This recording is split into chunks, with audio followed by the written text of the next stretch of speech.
Taong 1955. 16 na taong gulang na noon si Noriel na nakatira sa isang liblib na baryo sa Kamatsile. Dala ng kahirapan sa buhay ay naglakas ng loob siyang magtrabaho sa bayan dahil kinakapos na sila madalas sa pagkain. Mahina kasi ang ani nila ng taong yon. Maymay, Paypay, alam ko po na magagalit kayo sa sasabihin ko pero buo na po ang desisyon ko na magtrabaho sa bayan. Sambit ni Noriel. Kasalukuyan silang naghahapunan. Kasalo ang mga magulang at 4 niyang kapatid. Dahil siya ang panganay, kaya pakiramdam ng binatilyo'y may obligasyon siya na tumulong sa kanyang pamilya. Pasensya ka na anak sa amin. Kahit mapag-aral ka man lang hindi namin ipagkaloob sa iyo. Gustuhin man kasi namin ay mapanganib para sa inyong magkapatid ang makihalubilo sa karamihan. Uwi ka ni Mang Tony. Napakunot ng noo si Noriel. Maging ang 4 niyang kapatid ay napalingon sa kanilang mga magulang. Tinanong ni Noriel ang kanyang ama kung ano ang ibig nitong sabihin, ngunit nagkatinginan lamang ang mga magulang nila. Balang araw ay mauunawaan niyo rin mga anak. Masasagot din ang mga katanungan niyo kung bakit nasa liblib na lugar tayo nakatira. Pinayuhan ng kanyang mga magulang si Noriel, subalit may kondisyon na sinabi ang mga magulang niya. Tuwing kabilugan ng buwan ay magpapaalam siya sa magiging amo niya kahit na ano pang mangyari. Dahil kung hindi niya gagawin ay pahihintuin siya sa pagtatrabaho ng mga ito. Namangha si Noriel nang makita ang bahay ng magiging amo niya. Malaki ang bahay nito, palibhas ay isa itong matandang binata na negosyante. Sa una nilang pagkikita ay mukha namang mabait si Ginoong Felix Montemayor. Ipinaliwanag nito kay Noriel ang lahat ng gagawin niya sa labas ng bahay nito. May 2 na kasing katulong sa loob, kaya pagdidilig na lamang ng halaman, paglilinis ng bakuran, at kapag may masisirang gamit sa loob ng bahay na kaya ng mga ayusin ni Noriel, ay sa kanya na ito ipapagawa ng kanyang amo. Huwag kang maiya sa akin, Noriel, kapag may kailangan ka ha. Kapag may hindi ka naman maunawaan ay huwag kang magdadalawang isip na magtanong sa akin. At kapag wala naman ako ay pwede mo ring tanungin ang 2 katulong na sina Aling Basyon at ang pamangkin nitong si Doray. Uwi ka pa ni Ginoong Felix. Ipinakilala ni Ginoong Felix si Noriel sa magtiyahin na sina Aling Basyon at Doray. Sa unang pagtatama pa lamang ng mga mata nila ay napansin na agad ni Noriel ang pagkadisgusto ng 2 sa kanya. Ngumiti kunwari at bumati sa kanya ang 2, ngunit na makaalis na ang kanilang amo ay tinitigan siya ng masama ng mga ito. Padabog pa nga na sinamahan at itinuro sa kanya ni Aling Basyon ang kwarto na kanyang tutuluyan. Bandang likod ng bahay ng kanilang amo ang bakanting kwarto na tutuluyan ni Noriel. Para sa kanya ay napakaganda at napakalaki ng kwarto kumpara sa kwarto nilang magkakapatid. Naalala bigla ni Noriel ang kanyang pamilya. Nakaramdam siya ng lungkot at nakakatiyak siya sa kanyang sarili na nangungulila na agad siya sa mga ito. Pinagpahinga muna sa araw na yon si Noriel ng amo niya. Kahapon na kasi noon kaya tumambay na muna siya sa likod ng bahay. Naisipan niyang maglakad-lakad para kabisaduhin ang buong bahay ng kanyang pagtatrabahuhan. Namangha na naman ang binatilyo. Nakita niya na nakatayo pa lang malaking bahay na yon ng kanyang amo sa malawak na lupain. Malamig ang simoy ng hangin sa bahaging yon, kaya nagpasya si Noriel na maupo sa duyan na nakita niyang nakabitin sa pagitan ng 2 puno na malalaki. Hanggang sa unti-unti niyang naramdaman ng antok. Pakiramdam niya may kung anong humahatak sa kanya sa dako pa roon. Unti-unting ipinikit ni Noriel ang kanyang mga mata. Biglang nagising si Noriel sa isang malakas na tapik sa kanyang braso. Pagmulat niya ng kanyang mga matay pawang kadiliman ng kanyang nakita. Kinilala ni Noriel ang babaeng nakatayo sa harapan niya. Nakilala niya agad ito, si Doray na pamangkin ni Aling Basyon. Nasilaw bigla si Noriel at biglang nagtakip ng mga mata. Itinutok sa mga mata niya ni Doray ang daladala nitong ilaw. Pinapapasok na si Noriel sa kusina para sa hapunan. Naabutan ni Noriel ang isang mistisuhing lalaki na nakaupo sa malaking mesa. Bumati ng magandang gabi ang binatilyo, ngunit nakakainsultong tingin lamang ay binalik nito sa kanya. Dahan-dahan nang umupo sa harapan ng mesa si Noriel. Nasulyapan niya na nagmamadaling umalis sina Aling Basyon at Doray sa may pintuan ng kusina. At sinong nagsabi sa iyo na pwede kang sumabay sa pagkain namin? Masyado kang ambisyoso. Alam mo sa sarili mo na boy ka lang rito. Uwi ka ng lalaki. Pakiramdam ni Noriel ay para siyang lulubog sa kanyang kinauupuan. Bago pa tuluyang tumulo ang mga luha niya ay mabilis na siyang tumayo at nagmamadaling lumabas ng kusina. Sakto naman napapasok sa kusina ang amo niyang si Ginoong Felix kaya muntik na niya itong mabunggo. Teka, anong nangyari? Bakit ka umiiyak, Noriel? Nag-aalalang tanong nito. Patawad po amo pero masama lang po ang pakiramdam ko. Tugon na lamang ni Noriel.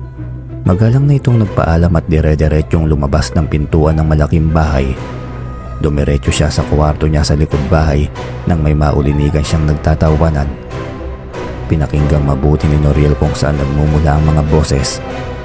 Umikot siya papunta sa pintuan ng kusina at doon ay kitang-kita niya ang halos mamatay-matay na dahil sa kakatawa nang mag-tiyay na si Aling Basyon at Doray. Pinigil ni Noriel ang kanyang sarili. Sinadya ng dalawa na paupuin siya sa mesa para mapagalitan. At yun nga ang nangyari. Hindi lang siya pinagalitan, ininsulto pa siya ng lalaking naabutan niya sa mesa. Hindi kumain ng hapunan si Noriel dahil sa sama ng loob. Ayaw niya na magkaproblema sa kanyang amo dahil unang araw pa lamang niya sa trabaho. Mag-alas 8 ng gabi nang makarinig ng katok si Noriel. Napagbuksan niya ang amo na si Ginoong Felix. Niyaya siya nito para mag-usap sa labas ng kwarto niya. Sa ilalim ng malamlam na liwanag na nagmumula sa sinag ng buwan ay naglakad-lakad silang mag-amo sa malawak na bakuran. Nabalitaan ko ang ginawa ng pamangkin kong si Leonard.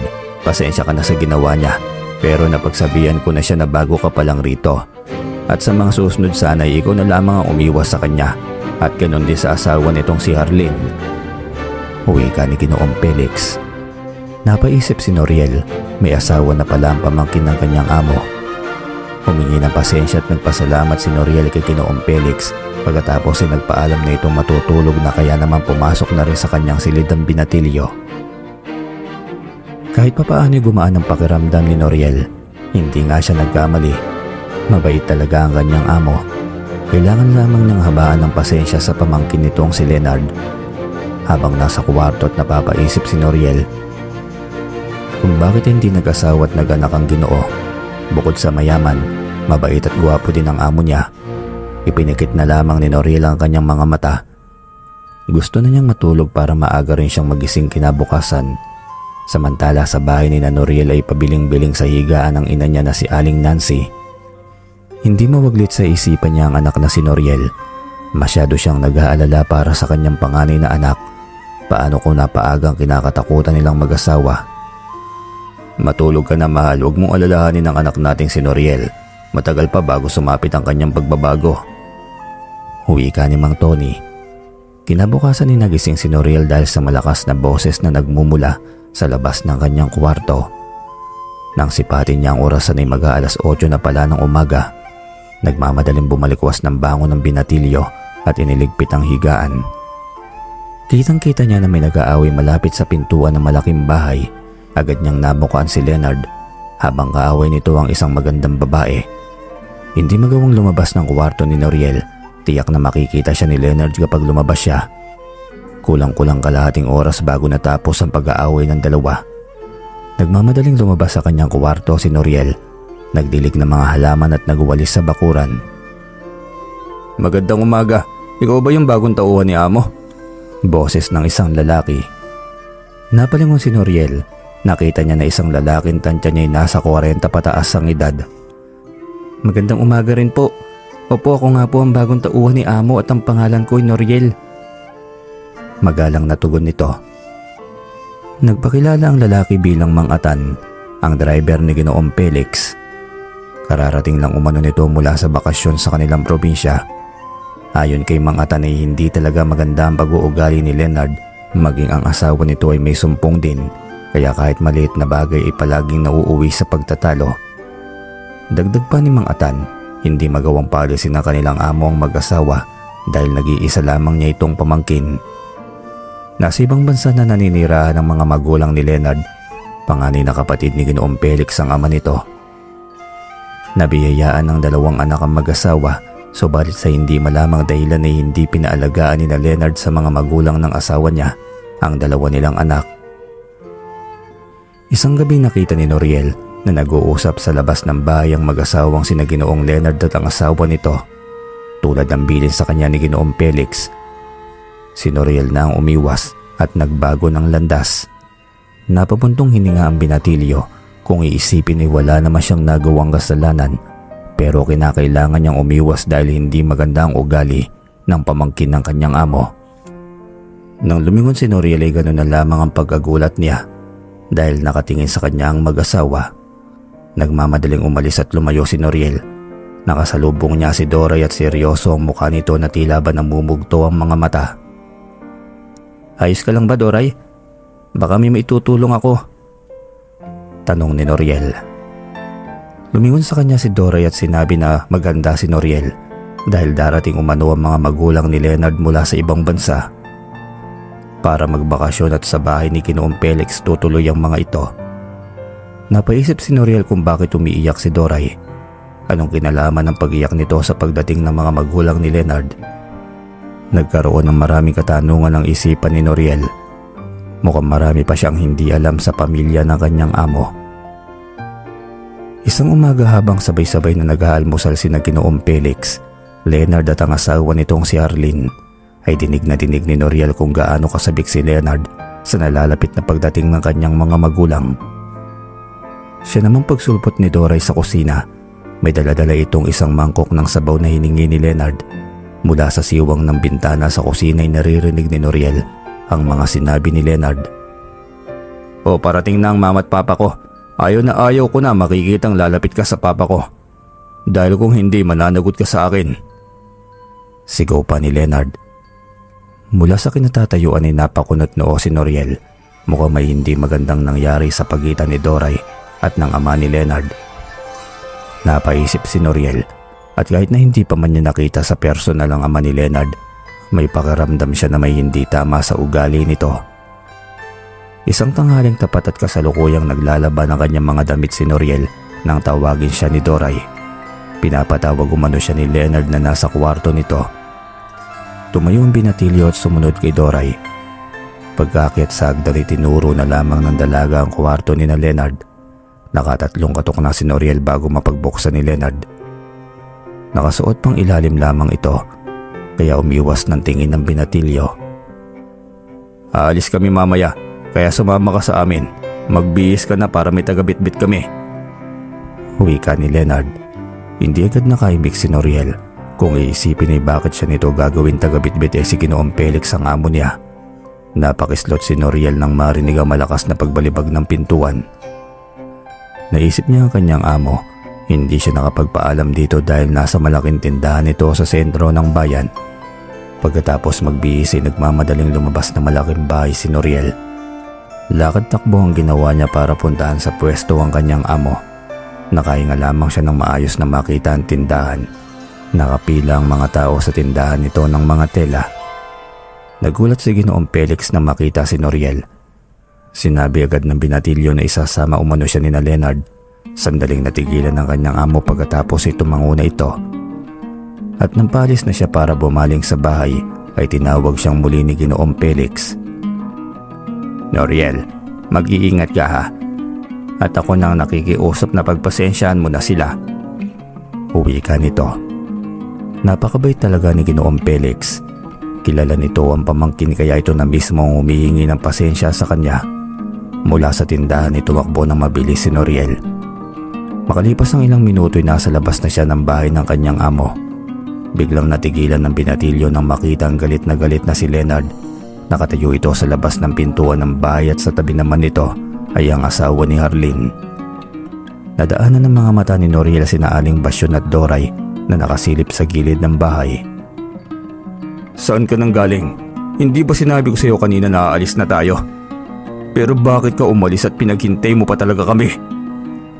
Sigaw ni Leonard.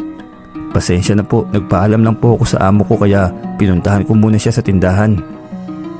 Tugon naman ni Noriel. Dahil sa sinabing yon ni Noriel ay lalo pang nagalit si Leonard. Nilapitan nito ang binatilyo at walang pagdadalawang isip na sinapak. Tila umalog ang utak ni Noriel sa lakas ng pagkakasapak sa kanya, lalo pat malaking lalaki ito. May kung anong umalsang bugso ng damdamin sa kibutura ni Noriel. Sa kauna-unahang pagkakataon ay napagbuhatan siya ng kamay at ibang tao pa talaga. Biglang nanlisik ang mga mata ng binatilyo dahilan para mapatras ang mag-asawa. Sa susunod na ulitin mo pang pananakit sa akin ipagsisisiyan mo.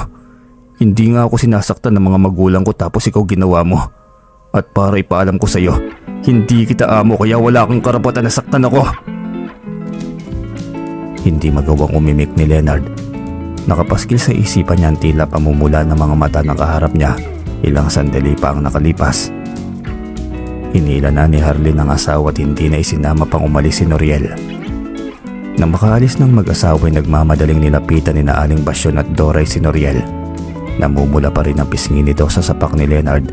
Nakaramdam ng pagkahabag si Aling Basyon sa binatilyo at hindi pa rin ito umiimik. Narinig ni Noriel ang sinabi ni Aling Basyon.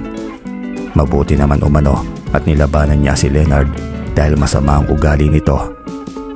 Maging silang magtiyahin ay inaalipusta tila hindi tao ang tingin sa kanila. Napatingin si Noriel sa magtiyahin ng banggitin ni Aling Basyon ang pangmumulesya ng ama ni Leonard sa pamangkin niyang si Doray. Ano? Totoo po ba yung narinig ko? May ginawang hindi magandang ama ni Leonard sa iyo, Ate Doray? Tanong ni Noriel. Tuluyan ang ikinuwento ni Aling Basyon ang pangyayaring yon. Naganap umano yun ang huling umuwi sa Pilipinas sa mga magulang ni Leonard. Pinatawag umano ng ama ni Leonard na si Ginoong Alberto ang pamangkin niyang si Doray. Hindi naman nila akalain na umiinom pala ito sa kwarto kung saan tumuloy ang mga ito. Nang araw na yun ay nakipagkita sa mga kaibigan niya si Ginang Vilma, ang ina ni Leonard. At si Leonard naman ay nasa Maynila kasama ang asawang si Harleen. Saktong nasa palengke si Aling Basyon noon at nasa tindahan naman ang amo nilang si Ginoong Felix. Naganap ang pananalbahe ng ama ni Leonard kay Doray. Nadat na ni Aling Basyon na umiiyak ang kanyang pamangkin sa kusina at doon ay kinuwento ang mga pangyayari. Nagalit ng gusto si Aling Basyon. Kinumpronta agad ang kapatid ng amo niya na si Ginoong Alberto, subalit ay tinangginituan lahat. Lasing na ito hanggang sa nakatulog. Pinuntahan agad ng magtiyahin ng kanilang amo. Hindi makapaniwala sa Ginoong Felix sa mga sinabi ni Aling Basyon kaya nagmamadali itong umuwi. Nadat na nila na tulog si Ginoong Alberto. Pinanghinaan ng tuhod si Ginoong Felix nang makausap ng masinsinan si Doray. Nang magising si Ginoong Alberto ay tinanggi nito ang kanyang ginawa. Inakit umano siya ni Doray at ito pa ang kusang pumunta sa kwarto. Nang tumating ang asawa nito na si Ginang Vilma ay sinabunutan pa nito si Doray dahil sa isang malaking kasinungalingan umano ang ibinibintang sa kanyang asawa. Nagimpake agad ang mag-asawa at nagmamadaling umalis. Hindi magawa makapagsalita ni Ginoong Felix dahil maging ito man ay hindi makapaniwala sa nangyari. Na mga sumunod na araw ay dumating sina Felix at Harleen. Galit na galit nitong kinompronta si Doray. Magmula noon ay doon na tumira ang mag-asawang sina Leonard at Harleen. Kahit nakabalik na sa ibang bansa mga magulang nito ay binabantayan pa rin ni Leonard ang bawat kilos ni na Aling Basyon at Doray. Nag-aalala si Leonard na baka magsampa ng kaso ang magtiyahin at sa lahat ng nangyari na yun ay walang nagawa si Ginoong Felix kundi ang hayaang tumira sa bahay niya ang pamangkin. Paulit-ulit na humihingi ng tawad kay Doray ang kanilang amo. Hindi umano sila pipigilan ni Ginoong Felix kung sakali na gusto nilang na magsampa ng kaso laban sa kanyang kapatid. Napakuyom ng kanyang palad si Noriel nang marinig ang lahat. Salbahe pala talaga ang mag-ama. Kaya hindi na siya magtataka kung bakit ganun ang ugali ni Leonard. May pinagmanahan pala ito at walang nagawa ang kanyang amo sa pang-agrabyado ng mag-anak nito sa kanyang kasambahay. Hanggang sa sumapit na ang araw ng pagdating ng mga magulang ni Leonard. Nagpakatay pa ng 3 baboy si Leonard para sa muling pagbabakasyon ng mga magulang. Kitang-kita ni Noriel na mahal ni Leonard ang kanyang mga magulang kaya naman lahat ay ginagawa nito para maprotektahan ng mga ito. Nasanay na si Leonard na palagi siyang pinagbibigyan ng kanyang tuwing si Ginoong Felix. Lahat ng gusto niya ay agad nitong binibigay. Isang itim na sasakyan ang pumarada sa labas ng bahay ni Ginoong Felix. Kasalukuyan namang naghahanda sa malawak na bakuran ng bahay ni Ginoong Felix at ang punong abalay si Leonard. May mga kinuwang tagasilbi si Leonard. Ayaw nitong magkita pa ang magtiyahin na sina Aling Basyon at Doray. Kaya habang nasa bahay ni Ginoong Felix sa mga magulang niya ay nakakulong lamang sa kwarto nito ang dalawa. Patakbong binuksan ni Noriel ang malaking gate upang pagbuksan ng mga magulang ni Leonard. Subalit tinabig siya ni Leonard at inintay nitong bumaba ng sasakyan ng magulang niya. Nagulat si Noriel na makita ang ama nito. Guwapo pala ito at may edad na. Malaki ang katawan at matangkad si Ginoong Alberto. At nang bumaba si Ginang Vilma ay namangha ang binatilyo. Bukod sa malaking babae, ay maputi at may magagandang mga mata ang ina ni Leonard. Nagyakap ang mag-anak at bumaling ang paningin ng mga ito sa kinatatayuan ni Noriel. Bumulong si Leonard sa magulang niya. Biglang naging seryoso ang aura ng ama. Habang nakataas naman ang kilay ni Ginang Vilma. Nang malapit na sa kinatatayuan ni Noriel ang mag-asawa ay yumuko siya bilang pagbati. Kitang-kita ng binatilyo ang pagkadisgusto ng mga mukha nito. Napabuntong hininga na lamang si Noriel kung iisipin ay hindi naman ang mga ito ang kanyang amo. Nakita niyang sumaya ang mag-asawa nang makita ang maraming handa sa malawak na bakuran. Sabay-sabay na bumati sa mag-asawa ang lahat ng taga-silbi at ibang kaibigan ng pamilyang imbitado. Kapansin-pansin ang tila pagpapawis ni Ginoong Felix na magtama ang paningin nila ng hipag niya. Unang nagbawi ng tingin ng amo ni Noriel na pangisi naman ang makahulugan ng ginang. Hindi lubos maunawaan ni Noriel ang mga nasasaksihan sa loob ng bahay na yon, kaya minabuti niyang magmasid na lamang at hintayin kung ano man ang ipag-uutos sa kanya ni Ginoong Felix. Napatunayan ni Noriel na napakabait talaga nito. Sinalubong nito ang kanyang kapatid at hipag habang nakangiti ng matamis. Sandali na nag-usap ang magkapatid pagkatapos ay magkasunod na pumasok sa loob ng bahay. Nauunang maglakad si Ginang Vilma. Nasa likuran naman nito ang asawang si Ginoong Alberto. Habang nakasunod si Ginoong Felix sa kapatid at si Noriel naman ay nasa likuran ng kanyang amo. Nang makarating na sa hagdanan ay lumingon si Ginoong Alberto at tinanong kay Ginoong Felix kung sino ang binatilyo. Agad namang ipinakilala si Noriel ng kanyang amo sa kapatid. Tinitigan ng matagal ni Ginoong Alberto si Noriel bago nagsalita. Ikaw pala yung tauhan ng kapatid ko na nagbanta sa anak ko. Pasalamat ka't wala ako nang sagot-sagutin mo ang anak ko. Uwi ka ni Ginoong Alberto. Tila naguguluhan si Ginoong Felix sa sinasabi ng kapatid. Wala siyang alam na may nangyaring sagutan sa pagitan ni Leonard at Noriel maliban noong unang araw ng binatilyo sa trabaho. Isang nagbabantang tingin ang itinapon ng Ginoo bago umakyat ng tuluyan sa kwarto. Niyaya siya ni Ginoong Felix sa likod ng bahay at kinausap tungkol sa sinasabi ng kapatid. Wala nang nagawa pa si Noriel kundi ang ikuwento ang nangyari ng araw na yon. Napansin ni Noriel na tila pumigat ang pakiramdam ng kanyang amo. Umiling-iling ito at hindi alam ng binatilyo kung ano ang nasa isipan. Pinabalik na siya sa bakuran ng kanyang amo para tulungan ang mga taga-silbi. Ilang sandali ang lumipas. Muling lumabas ang mag-asawang sina Ginoong Alberto at Ginang Vilma. Napakaganda ng ginang sa suot nitong pulang bestida. Hindi maiwasan ni Noriel na sipatin ng kanyang amo na si Ginoong Felix at hindi nga siya nagkamali dahil titig na titig ito sa kanyang hipag. Nagsama-sama sa iisang mesa ang mag-anak. Magkatabi sa upuan sina Ginoong Alberto at Ginang Vilma. Ganon din sina Leonard at ang asawa nitong si Arlene. Habang nag-iisa naman sa dulong upuan ng kanyang amo. Naghamustahan at nag-inuman ang lahat ng bisita. Kabilang nasa mga umiinom ang magkapatid na si Ginoong Felix at Ginoong Alberto. Tahimik lamang na nagmamasid si Noriel sa isang sulok. Naalala niyang mga kasambay kaya hinatiran niya ng pagkain ang magtiyahin sa kwarto nito. Anong ginagawa mo dyan? Bakit ka pumasok sa kwarto ng katulong? Tanong ni Leonard. Kalalabas lamang ni Noriel sa kwarto ni Doray na maaktuhan siya ni Leonard. Mukhang nakainom na ito dahil namumula na ang mukha ng lalaki. Hinatiran ko lang po sila ng pagkain. Ibinilin po sa akin ni Ginoong Felix kanina. Tugon ni Noriel. Tila hindi pa rin kumbinsido si Leonard sa naging pahayag ng binatilyo. Nilapitan nito si Noriel at biglang sinakal. Akala mo ba makakalimutan ko yung ginawa mo? Ang tapong-tapong mong sumagot sa akin. Isa ka lang namang hamak na tauhan ng tiyo ko. Wika ni Leonard. Kahit hirap huminga at magsalita ay sumagot pa rin si Noriel. Nasasaktan po ako. Pakawalan mo na ako. Wala akong ginawang mali. Sinunod ko lang naman kung anong bili ng amo ko eh. Tugon ni Noriel. Biglang ibinalibag ni Leonard ng binatilyo. Dahilan para mapaigik sa sakit si Noriel. Tumama ang ulo nito sa pader at sakto naman na biglang sumulpot si Ginoong Felix. Tama na yan, Leonard. Sumusobra ka na. Hindi porket pinagbibigyan kita sa lahat ng gustuin mo ay maaari ka na ring manakit ng kahit na sino. Sigaw nito. Bumalate ang galit at poot sa mukha ni Leonard at hinarap ang tiyuhin. Bakit, Tiyo? Kaya mo na ba ako mawala sa buhay mo? Sabihin mo lang at oo at aalis na ako. Sagot naman nito.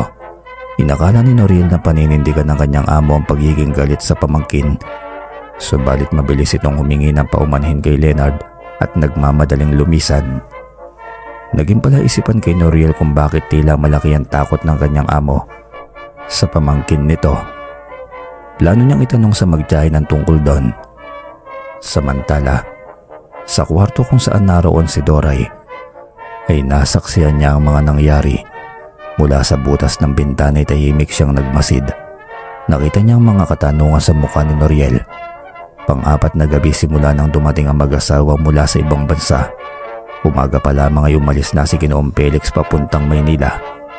Naging tahimik naman ang buong maghapon kahit nasa loob ang mag-anak. Subalit nang sumapit na ang hapunan ay muling narinig ni Noriel ang sigaw ni Leonard. Mula sa kwarto niya umikot ang binatilyo papunta sa kusina. Kitang-kita niya na sinermonan ni Leonard ang magtiyahin.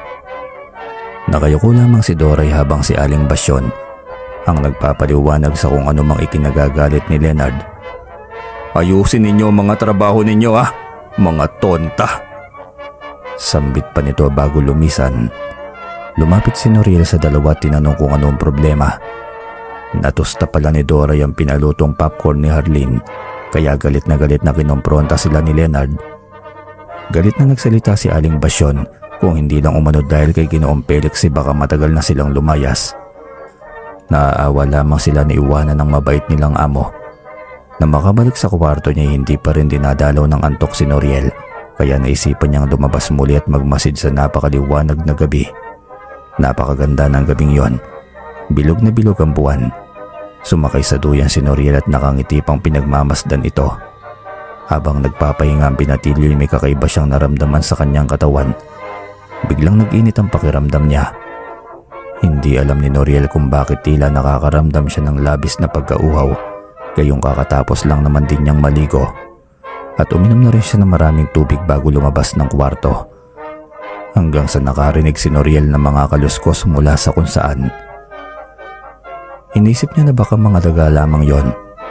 Dahil kahit nasa bayan nakatayo ang bahay ni Ginoong Felix ay may bukid pa rin doon sa likod bahay nito. Papikit na sana siya nang muli na naman siyang nakarinig ng malakas na mga kaluskos. Naalarma si Noriel kaya pabangon na sana siya nang bigla naman bumukas ang pintuan ng kusina. Nawala bigla ang malalakas na kaluskos sa paligid. Mula sa duyan ay nakita ni Noriel na may lumabas sa pintuan ng kusina. Ilang di pa lamang ang layo niya sa pintuan, ngunit nakakasigurado ang binatilyo na isang lalaki ang lumabas. Pilit niyang inaaninag ang taong yun ngunit may kadiliman sa bahaging yon kaya hindi niya ito mamukaan. Napakislot si Noriel nang biglang tumikhim ang lalaki. Napalunok siya ng sariling laway dahil lumalala ang kanyang nararamdamang pagkauhaw. Dahan-dahan nang bumangon ang binatilyo sa duyan.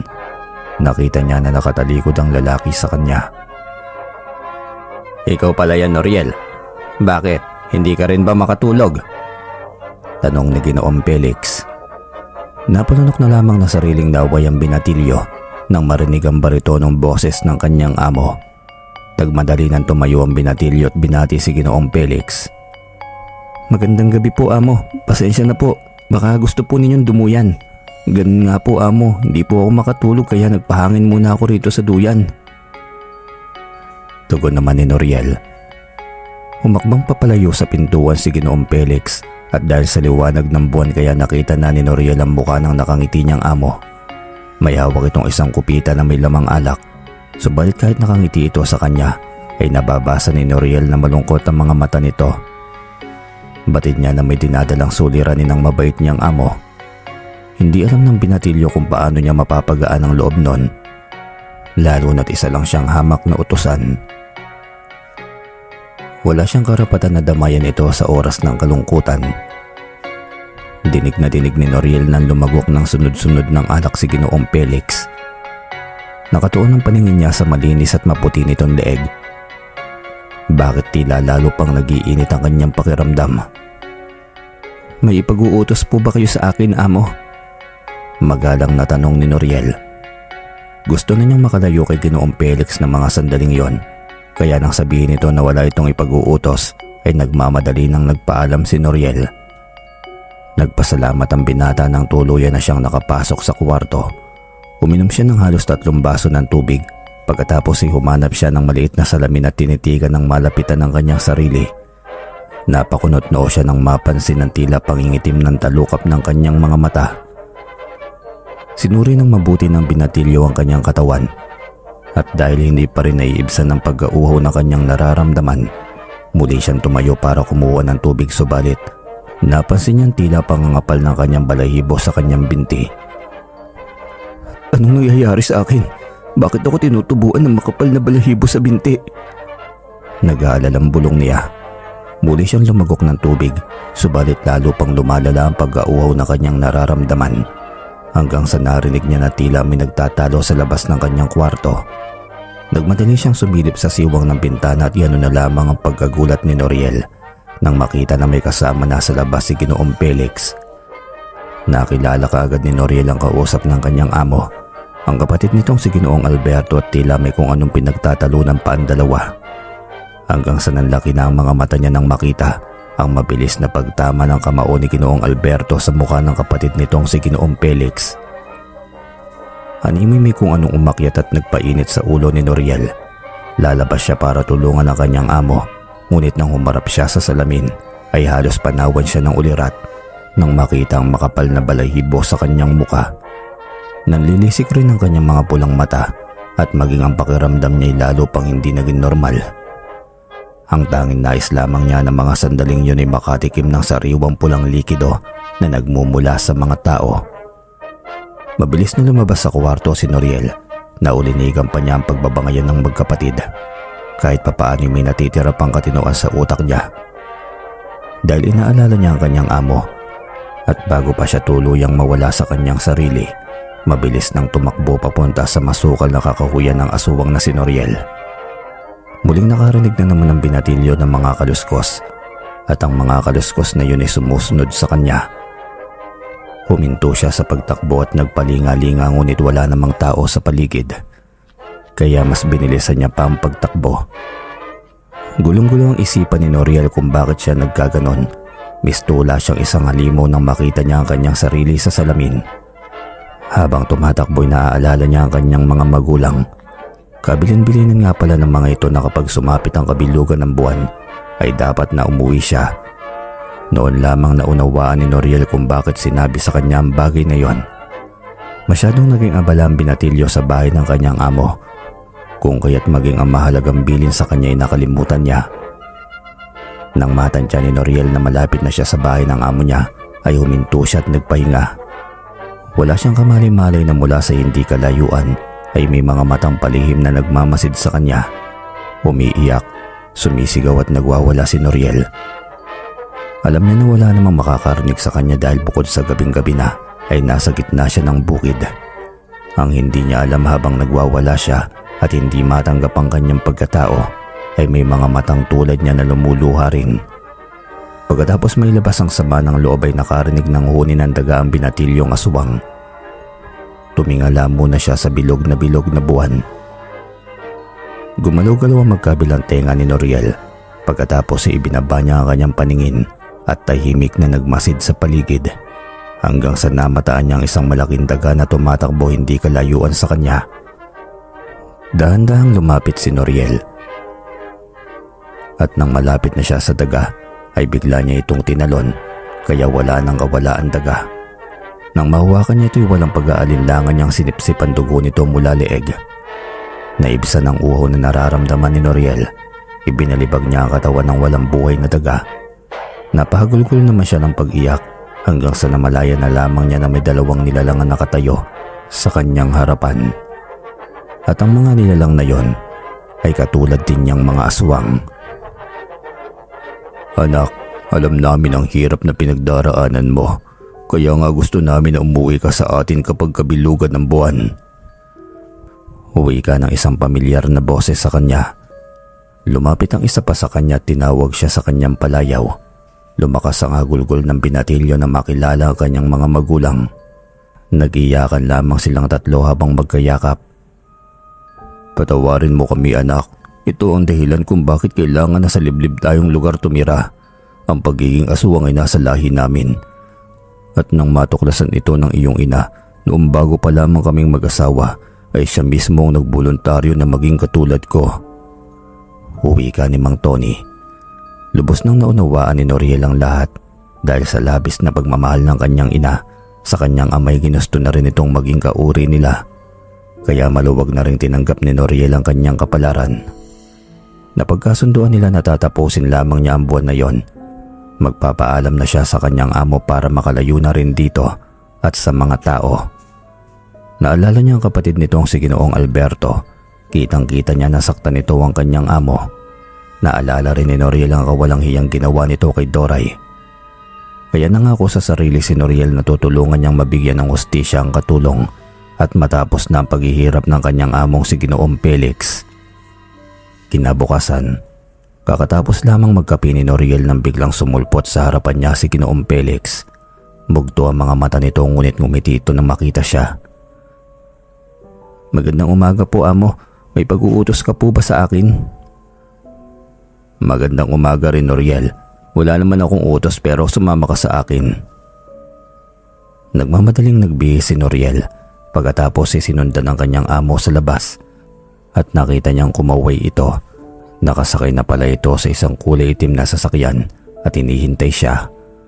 Habang nasa daan ng unay, tahimik lamang si Ginoong Felix. Tahimik lamang itong nagmamaneho. Ramdam ni Noriel ang dinadalang bigat ng kalooban ng kanyang amo. Hanggang sa narinig niya itong bumuntong hininga. Napakislot si Noriel nang biglang nagsalita ang kanyang amo. Tinanong siya nito kung ilang taon na siya at agad namang tumugon ng binatilyo. "Sa edad mong yan, Noriel, may nagustuhan ka na ba sa isang babae? Ibig kong sabihin nagmahal ka na ba?" Malumanay na tanong ni Ginoong Felix. "Wala pa po, amo. At isa pa, wala pa sa isip ko ang pag-ibig. Gusto ko po munang makatulong sa mga magulang ko at may ahon sila sa kahirapan." Tumangutango si Ginoong Felix at tumingon ng bahagya sa kanya. Nakita ni Noriel ang mapait na ngiti sa labi ng kanyang amo. "Sana lahat ng anak ay tulad mo, Noriel. Napakaswerte ng mga magulang mo dahil may isa silang anak na tulad mo." Malungkot na wika nito. Napakunot noo si Noriel kung bakit nasabi yun ng kanyang amo. Alam niya kasi na matandang binata ito at walang asawa, kaya wala ding anak. Ngunit nagkamali siya dahil nang inihinto ni Ginoong Felix ang sasakyan sa isang liblib na lugar ay bumaba ito at niyaya siyang lumabas. "Anak ko si Leonard, pero ang kapatid ko ang kinikilala niyang ama." Wika ni Ginoong Felix. Hindi magawang magsalita ni Noriel sa pagkabigla, kaya pala kahit anong hilingin ni Leonard ay ibinibigay nito dahil anak pala ng kanyang amo ang masamang lalaking yon. Namalaya na lamang ni Noriel na nagkukwento na si Ginoong Felix. Ayon sa kwento ni Ginoong Felix, ay 5 taon silang naging magkasintahan ni Ginang Vilma. Noong nag-aaral siya sa Maynila ay kasalukuyan naman natapos na sa pag-aaral ang kapatid niyang si Ginoong Alberto. Inihinyero ang tinapos ni Ginoong Alberto. Agad itong nag-apply sa ibang bansa upang doon magtrabaho.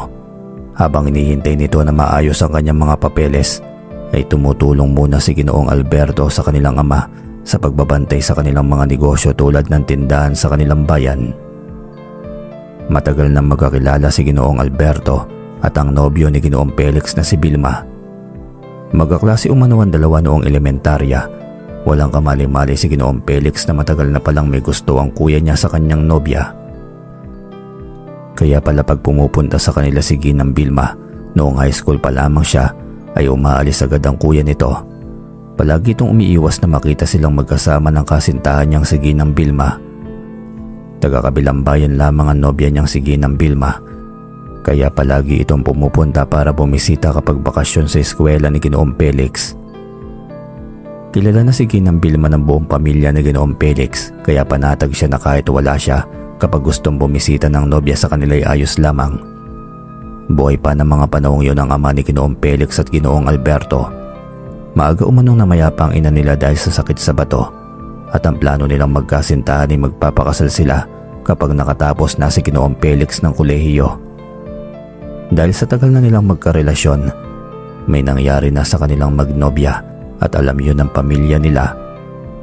Kasal na lamang ang kulang sa samahan nila, kaya hindi akalain ni Ginoong Felix na magagawa siyang pagtaksilan ni Ginang Vilma. Hanggang sa isang araw ay nagkataon na magpapasko. Nakatanggap ng sulat si Ginoong Felix mula sa nobya. Kailangan niyang umuwi dahil may sorpresa ito sa kanya, kaya naman nagmamadali siyang umuwi sa kanilang probinsya. Nang dumating si Ginoong Felix sa bahay nila, sinalubong agad siya ng kasintahan hanggang sa biglang huminto ang pag-inog ng mundo niya nang sabihin nito sa kanya na buntis siya. Walang pagsidlan ng labis na kaligayahan si Ginoong Felix. Niyakap niya ang nobya subalit nabigla siya nang humiling na ito ng kasal. Tumanggi si Ginoong Felix dahil ilang buwan na lamang ay magtatapos na siya sa kolehiyo. Yun kasi ang ipinangako niya sa kanyang namayapang ina na saka lamang siya magpapakasal kapag nakapagtapos na siya. Hintayin na lang natin, mahal, na makapagtapos ako, saka tayo magpakasal. Gusto mo para maiwasan na mapag-usapan ka ng mga tao, dito ka na muna sa amin tumira. Wika noon ni Ginoong Felix. Nakita niya ang pagmamaktol ng mukha ng nobya at para mapanatag ang loob nito'y namanhika na sila sa mga magulang ng nobya noon na si Ginang Vilma. Sa huli na pagkasunduan ng mga magulang nila ay pagkatapos ni Ginoong Felix sa kolehiyo ay magpapakasal na sila agad. Bago bumalik sa Maynila si Ginoong Felix ay hinakot na muna nila ang mga gamit ni Ginang Vilma. Ginamit nito ang kwarto niya kaya naman panatag siyang umalis. Lalo pat may mga katulong naman sila sa bahay na mag-aasikaso sa lahat ng pangangailangan ni Ginang Vilma. Subalit sadya talagang mapaglaro ang kapalaran. Nahirapan sa paglilihi si Ginang Vilma kung ano-ano ang gusto nitong kainin, at dahil wala sa tabi niya ang nobyo ay si Ginoong Alberto ang naaatasan ng kanilang ama na umalalay sa hipag niyang hilaw. Nagpasalamat si Ginoong Felix sa kanyang kapatid.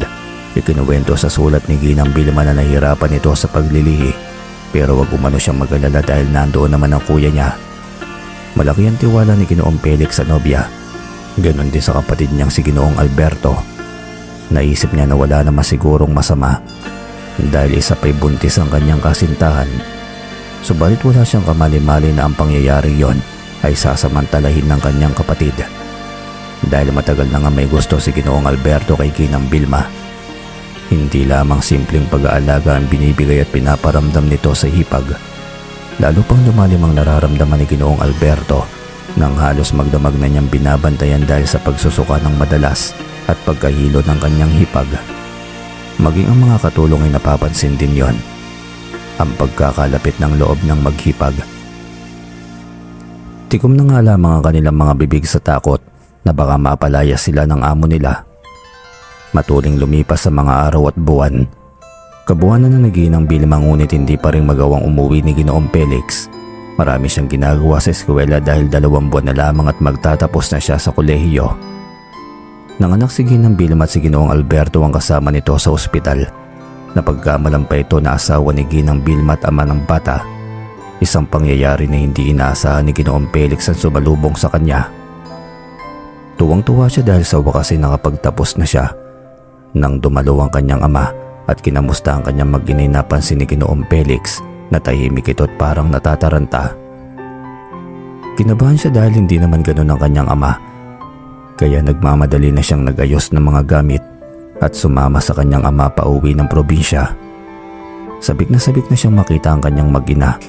Nabanggit ng kanyang ama na napakagwapo ng anak nila na ang pangalan ay Leonard. Napakunot noo si Ginoong Felix. Nasa tabi siya ng kanyang ama na nagmamaneho ng kotse. Tinanong niya kung sino ang nagbigay ng pangalan sa anak nila. Hindi na naman tumugon ng kanyang ama Naalala ni Ginoong Felix na minsan na nag-inuma sila ni Kuya Alberto niya. Binatilyo pa lamang sila noon at nabanggit nito na kapag nakapag-asawa at nagkaanak ito ng lalaki ay Leonard ang ipapangalan nito dahil yun umano ang pangalan ng matalik nitong kaibigan noong high school na maagang pumanaw. Alas 8 na ng gabi nang dumating sila sa bahay, katulong ang nagbukas ng malaking tarangkahan. Nagmamadaling bumaba si Ginoong Felix bitbit ang mga regalo para sa kanyang mag-ina. Plano niyang sorpresahin ang kanyang nobya. Ang alam nito ay sa susunod na linggo pa siyang uuwi. Subalit nang buksan niya ang pintuan ng kwarto niya ay wala doon ang kanyang mag-ina. Nagmamadali siyang bumaba ng hagdan at tinanong sa mga katulong kung nasaan ang kanyang mag-ina. Walang may gustong magsalita at halata na takot ang tatlo nilang katulong. Maya-maya pumasok na sa pintuan ng kanyang ama na si Senyor Benedicto. Puntahan mo na mag-ina mo sa kwarto ng kapatid mo. Nanginginig ang boses na wika nito. Napatulala si Ginoong Felix sa narinig. Kumabog ng halos doble ang kanyang dibdib. Ayaw niyang mag-isip na masama dahil hindi niya alam ang gagawin pag nagkataon. Nanginginig ang mga tuhod niya na umakyat siya sa hagdan. Nasa itaas na bahagi na siya ng hagdan ng maulinigan niya na nakahawak sa dibdib ang kanyang ama. Akmang bababa na muli si Ginoong Felix sa hagdan para saklolohan ng ama nang bigla naman bumukas ang pintuan ng kwarto ng Kuya Alberto niya. Aling may pinagsaklupan ng langit at lupa si Ginoong Felix, ang pinakamamahal niyang nobya ay kargahan kanilang anak. Habang yakap-yakap naman ng Kuya Alberto niya sa bewang ang kanyang nobya. May daladala itong bag at nakabihis pang lakad. Tila nakakita naman ng multo si Ginang Vilma nang makita siya. Ngunit nang titigan niya ang kapatid na si Ginoong Alberto ay larawan ng isang sundalong nagtagumpay sa labanan ng itsura. Ni hindi man lamang ito nagulat o hindi kayo nagpaliwanag sa kanya. Hanggang sa napalingon siya sa ibaba ng hagdan nang marinig ang sigawan ng mga katulong. Nakahandusay nasa sahig ang kanilang ama. Saka lamang nagmadaling bumaba si Ginoong Alberto. Pagtapat nito sa kanya hindi napigilan ni Ginoong Felix na suntukin ang mukha nito. Traitor ka, kuya! Napakaahas mo! At kapag may nangyaring hindi maganda sa ama natin, hindi ko kayo mapapatawad. Sigaw niya. Gumandi ng suntok si Ginoong Alberto. Kahit nasa hagdan sila'y nakipambuno ito. Hindi ako traitor, Felix. Tanggapin mo na sa sarili mo na pabaya ka. Dapat kang magpasalamat sa akin dahil ginawa ko ang mga bagay na dapat ikaw ang gumagawa. Sagot ni Ginoong Alberto. Namalayo na lamang ni Ginoong Felix na nasa harapan na niya ang nobya. Ilam ang mga mata nito sa luha habang karga ang anak nila. Inakala niya na hihingi ng tawad sa kanya si Ginang Vilma, ngunit lalo pang nawindang si Ginoong Felix nang magsalita ito. Ayon kay Ginang Vilma ay nakalimutan na silang mag-ina ni Ginoong Felix sapagkat ang anak nila na si Leonard ay si Ginoong Alberto ang nakalagay na ama sa sertipiko na kapanganakan nito. Ito rin umano ang nagbigay ng pangalan sa bata. At sa huli sinumbatan pa siya ng ginang dahil sa kapabayaan niya. Nagmamadaling umalis sina Ginoong Alberto at Ginang Vilma. Humingi ng tawad at nagpaalam pa ang dalawa sa walang malay na matanda. Gumuho ng tuluyan ang mundo ni Ginoong Alberto ni hindi man lamang niya nasilayan ang mukha ng anak. Nang marinig niya na umarurot na palayo ang sasakyan ng kapatid ay saka lamang naimasmasan ng Ginoo. Pinilit niyang tumayo at nilapitan ng kanyang ama. Humagulgol ng iyak si Ginoong Felix hanggang sa bigla niyang naramdaman na gumalaw ang kamay ng ama. Dumilas si Senyor Benedicto. Tumutulo ang luha nito at sumenyas na ilapit niya ang tenga niya. Pinahinto niya ang mga nag-iiyakan nilang kasambahay. Patawarin mo ang kapatid mo, anak. Patawarin mo na sila. Alam ko na hindi yun ganun kadali pero mabuhay ka sana na mapayapa. Sasagot na sana si Ginoong Felix nang biglang humugot ng malalim na hininga ang kanyang ama. Tuluyan na siyang iniwan ng kanyang pinakamamahal na ama. Isang nakakabinging palaho ang dumagundong sa buong bahay nila, maging ang mga kapitbahay nila ay naglabasan. Isang linggong ibinurol si Senyor Benedicto, batid na ng latang nangyaring pagtataksil sa kanya ni Ginoong Alberto at Ginang Vilma. Nagbulag-bulagan si Ginoong Felix kahit na nasa lamay ang dalawa. Nagbingi-bingihan din siya sa mga usap-usapan ng mga tao sa paligid nila. Marami ang naaawa sa kanya. Ngunit mayroon ding siya ang sinisisi kung bakit nangyari ang lahat ng yon. Pagkatapos ilibing ang kanilang ama ay napag-usapan nilang magkapatid ang mga mamanahin nila. Kay Ginoong Felix napunta ang malaking bahay at mga negosyo nila sa bayan. Hati rin sila sa malaking halaga ng salapi sa bangko ng kanilang ama. Bukod doon ay may ibinigay din naman na kay Ginoong Alberto ng kanilang namayapang ama ang malawak na lupain sa bayan ni Ginang Vilma. Nabalitaan na lamang ni Ginoong Felix na nakaalis na ng bansa ang dalawa. Tangay ang anak niya na hindi man lamang niya nakita. Gustuhin man niyang ipaglaban ang karapatan niya bilang tunay na ama ni Leonard, ngunit huli na. Isang malapit na kaibigan rin ang kuya niyang nakapagsabi sa kanya na ikinasal na sa West ang dalawa. Matinding dagok ang nararamdaman ni Ginoong Felix sa mga sunod-sunod na trahedya sa kanyang buhay. Halos 2 taon siyang nagpakalunod sa lungkot. Tanging alak lamang ang naging karami niya. Pinaalis din niya ang mga kasambahay nila. Gusto niyang mapag-isa at kalimutan ng lahat. Pagkalipas ng 2 taon ay nagpasya si Ginoong Felix na mamuhay muli ng normal. Bumangon siya at pinalago ang mga naiwang negosyo ng kanyang ama. Nagpatawad siya kahit sa isip lamang. Ipinagdarasal niya palagi na sana'y balang araw ay makita niya ang kanyang nag-iisang anak. Hanggang sa 2 dekada mahigit ang nakalipas, nang dumating sa bahay niyang mag-anak, tulad ng bilin sa kanya ng kanyang ama, kinalimutan niya ang lahat. Nakita niya na binata na ang anak niya. Niyakap ng mahigpit ni Ginoong Felix ang anak. Subalit malayo ang loob nito sa kanya dahil ang kapatid niya ang kinikilala nitong ama. Kinausap siya ng mag-asawa ng araw na yon. Ipinagtapat namin kay Leonard ang totoo, kaya alam niya na ikaw ang tunay niyang ama. Siya rin ang may gusto na umuwi ng Pilipinas at magbakasyon para makilala ka ng personal. Uwi ka ni Ginoong Alberto. Dagdag pa ni Ginang Vilma na alam din ni Leonard kung bakit umabot sila sa ganoong sitwasyon. Kaya wag umano siya magtataka kung may tampo o galit ito sa kanya. Hindi magawang magsalita ni Ginoong Felix. Hanggang sa uli siya pa rin pala ang sinisisi ng mga ito. Samantalang kung iisipin ay maayos na ang usapan at namanhikan pa nga sila. Tinupad lang naman niya ang kanyang pangako sa kanyang ina at binalikan naman talaga niya ang kanyang mag-ina para tuparin ang pangako niya na kapag nakapagtapos na siya ng pag-aaral ay magpapakasal agad silang dalawa. Nagsawalang kibo na lamang noon si Ginoong Felix. Tiniis ang paminsan-minsan na panunumbat sa kanya ng anak na si Leonard. Tiniis din niya ang ilang beses na panunukso ni Ginang Vilma sa kanya.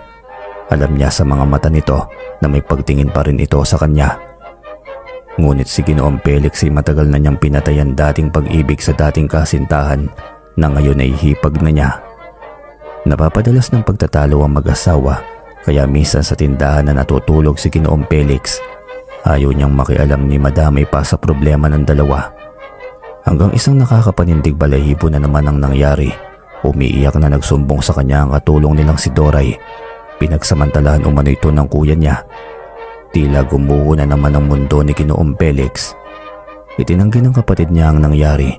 Gusto lang umano siyang perahan ng katulong kaya gumawa ito ng kwento. Maging si Leonard ay kinausap siya na ayusin ang gusot ng ama nitong si Ginoong Alberto. Kapalit ng pagpapatawad nito sa kanya. Walang nagawa si Ginoong Felix.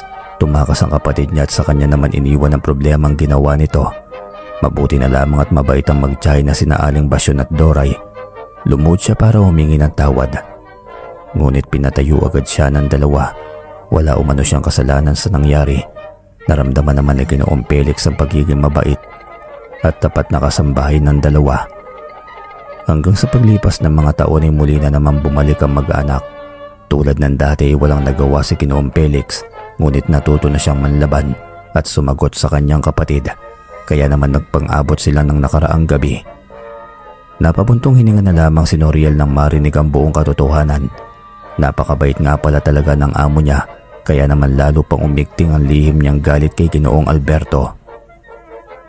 Huwag po kayo mag-alala, amo. Lahat ng paghihirap at pagtitiis mo ay may katapusan. Lahat din ng kasamaan ay may hangganan. Pasasaan ba't mawawala din ang tinik sa landas mo? Makahulog ang wika ni Noriel. Nagpaalam si Ginoong Felix kay Noriel na sa tindahan na muna mamamalagi. Siya na umano muna ang bahala sa bahay at alalayan lamang ang mga kamag-anak na nasa bahay. Naunawaan naman agad ni Noriel ang ibig sabihin ng kanyang amo. Umiiwas lamang ito sa posibleng pag-aaway nilang magkapatid. Mag-aalas 3 na ng hapon na makabalik sa bahay si Noriel. Tinulungan pa niya si Ginoong Felix sa paghahakot ng mga paninda. Naabutan niyang nagiinuman sina Ginoong Alberto at Leonard sa sala.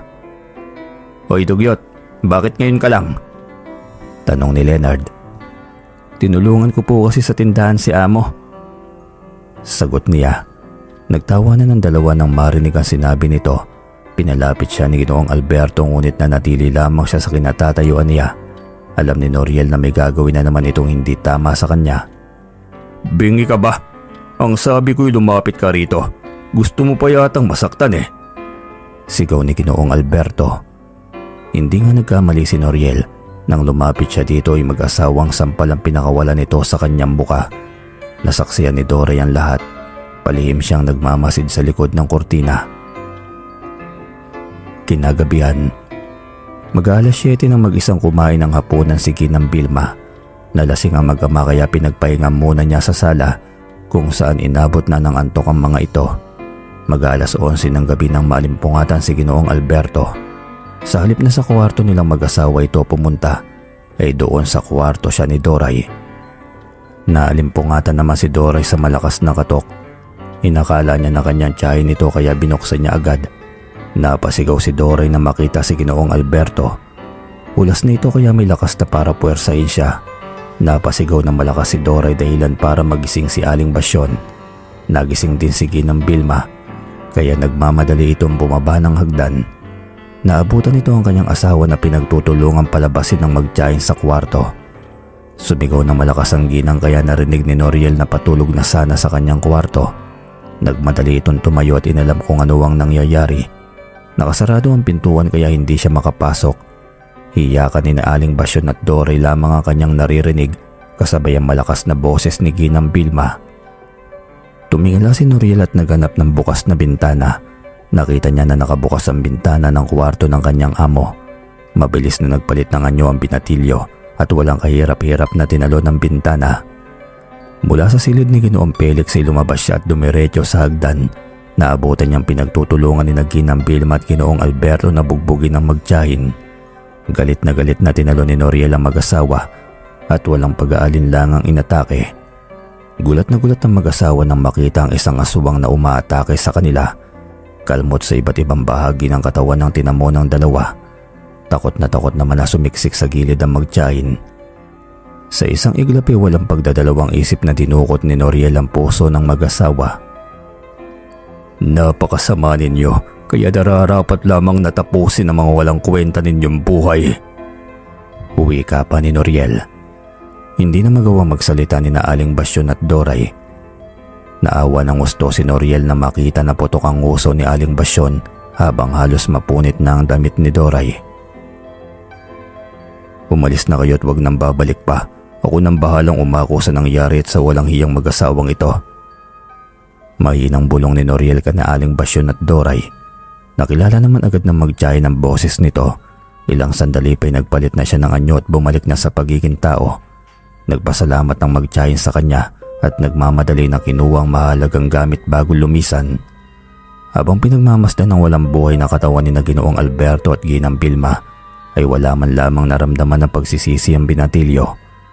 Noong unang makita niya ang mga ito sa bahay ng kanyang amo, ay iba na ang pakiramdam ni Noriel sa mag-asawa. Matapang ang aura ni Ginoong Alberto kahit na magandang lalaki ito. Tila isa itong tigre.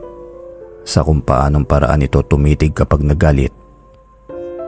Samantalang ang asawa naman ito na si Ginang Vilma ay kapansin-pansin ng pagiging tuso. Kinabukasan ni nagising si Noriel sa malakas na sigaw ni Leonard.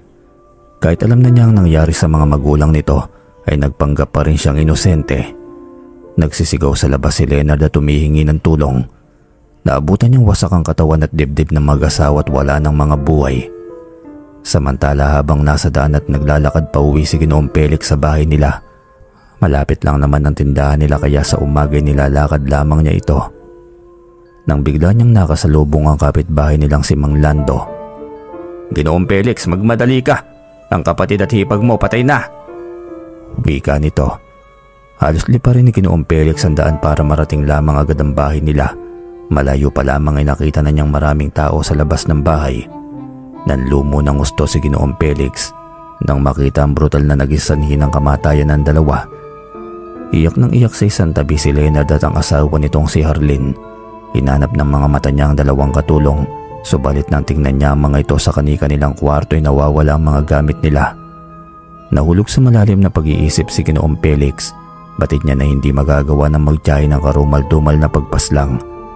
Nang makita niya na dinukot ang puso ng mag-asawa at halos lumabas na ang mga lamang loob nito, hindi kayang gawin yun ng pangkaraniwang tao lamang. Mabuti nila mga tindi na damay ang anak niyang si Leonard, asawa nitong si Harleen at ang apo niya. Naalala niya ang binitiwang salita ni Noriel nang nagdaang gabi habang magkausap sila. Hinanap niyang binatilyo at sakto naman na sumulpot ito mula sa kusina. Ayon kay Noriel ay hindi man lamang niya narinig na may ingay sa loob ng bahay nang nagdaang gabi. Umaga na niya nalaman na may masama palang nangyari sa mag-asawa. Nang marinig ang sigaw ni Leonard, wala ding alam si Harleen. Dahil umaga na itong nagbalik. Nagtalo sila ng nagdaang araw ng asawang si Leonard, kaya umuwi muna ito kasama ang anak nila sa bahay ng magulang niya sa isang baryo. Naging usap-usapan sa buong bayan ang pagkamatay ng dalawang mag-asawa. Nagkaroon ng investigasyon ng mga otoridad at unang-una sa pinagdudaang pumaslang ay sina Aling Basyon at Doray. Pagkatapos magsagawa ng malawakang investigasyon ay inalis si Noriel sa posibleng pumatay sa mag-asawa. Nang suriin ang kamay niya at katawan ay walang indikasyon na siya ang gumawa nun. Isang linggo ang lumipas, inilibing na ang mag-asawa at walang makapagsabi kung sino ang pumaslang. Umapila pa rin si Leonard ngunit sa huli sumuko na rin dahil sa kakulangan ng sapat na ebidensya. Naiwan kay Leonard ang lahat ng ari-arian at malaking halaga ng salapi ng mga magulang sa kanya. Nakipagkasundo na siya sa kanyang amang si Ginoong Felix dahil ito na lamang ang nag-iisa niyang magulang. Nagpaalam na rin ng maayos si Noriel kay Ginoong Felix. Binigyan siya nito ng malaking halaga para sa lahat ng tulong na ginawa niya at sa pagiging mabait at mabuting tauhan sa loob ng maiksing panahon. Samantalang walang pagsidlan ng kasiyahan ang pamilya ni Noriel nang umuwi siya. Hindi sila makapaniwala na binigyan ng anak nila ng malaking halaga ng amo nito. Inilihim ni Noriel sa mga magulang niya ang mga nangyari sa bahay ng dati niyang amo. Tuluyan nang nagkaayos si Ginoong Felix at ang anak nitong si Leonard. Masaya silang nagiinuman at humingi ng tawad sa isa't isa. Naalala ni Ginoong Felix si Noriel. Palihim siyang nagpasalamat dito. Alam niya na ito ang may gawa ng pagkamatay ng kanyang kapatid at hipag. Palihim ding pinahanap ni Ginoong Felix ang magtiyahin na sina Aling Basyon at Doray. At nang malaman niya ang probinsya ng mga ito, ay pinuntahan niya ang dalawa at binigyan ng malaking halaga. Hindi magkamayo ang magtiyahin sa napakalaking biyaya na pinagkaloob ng dati nilang amo. Masayang-masaya din sila nang malaman na nag-aayos na ang mag-ama. Bago umuwi si Ginoong Felix ay nakumpirma niya kina Aling Basyon at Doray na si Noriel nga ang asubang na pumaslang sa mag-asawa. Palihim niyang ipinagdasal ang kaluluwa ng kapatid at hipag niya. Humingi siya ng tawad dahil wala siyang plano na isuplong si Noriel sa mga otoridad. Batid kasi ni Ginoong Felix na ginawa lamang yun ni Noriel dahil sa muli na pagtatangkang masama kay Doray. Higit sa lahat ay nagawa yun ni Noriel dahil sa binitiwan nitong salita sa kanya noong araw na magkasama sila nito. At kinagabihan ding yon ay isinakatuparan ni Noriel ang binitiwan nitong salita at pagbibigay pag-asa sa kanya. Hanggang dito na lamang po ang kwento. Maraming salamat po sa inyo.